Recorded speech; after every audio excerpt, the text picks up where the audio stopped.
Sunog kag grass fire nagluntad sa Iloilo City kag sa pila ka banwa sa probinsya sang Iloilo.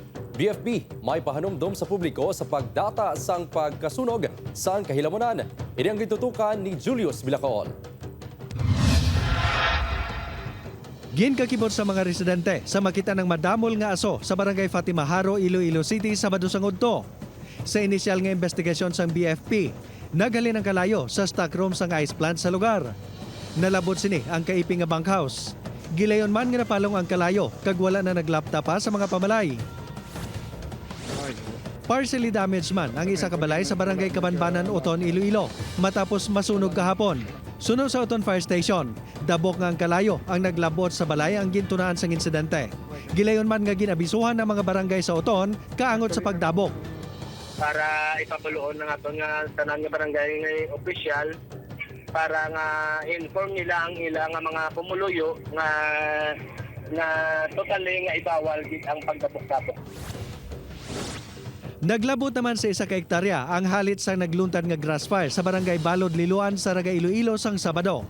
Suno sa Saraga Fire Station, dabok man ang gintunaan sang insidente. Sinila nga udto, nag-ibual man ang kalayo sa kahilamunan sa barangay Bulong Weste, Santa Barbara, Iloilo. Ginatudlo man nga rason sa insidente ang napabayan man nga dabok. Nagdangat naman sa tunga sa hektarya ang ginkaon sang kalayo sa grass fire nga nagluntad sa barangay Ungkauno, Pavia, Iloilo kahapon sang kagahon.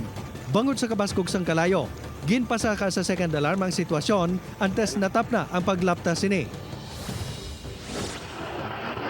Sa nagligan nga Miyerkules ang gabi, malapit man sa isa ka hektarya sang kahilamunan ang ginlamon sang kalayo sa barangay Anilaw sa amuman nga banwa. Ang mga insidente ang resulta man sang pagdabok sang basura. Sa nakaligan lang nga bulan sang Marso, 11 ka fire incidents ang na-record sang Pavia Fire Station. 2 ang residential, 1 ang rubbish, kag 8 gid ang grass fire.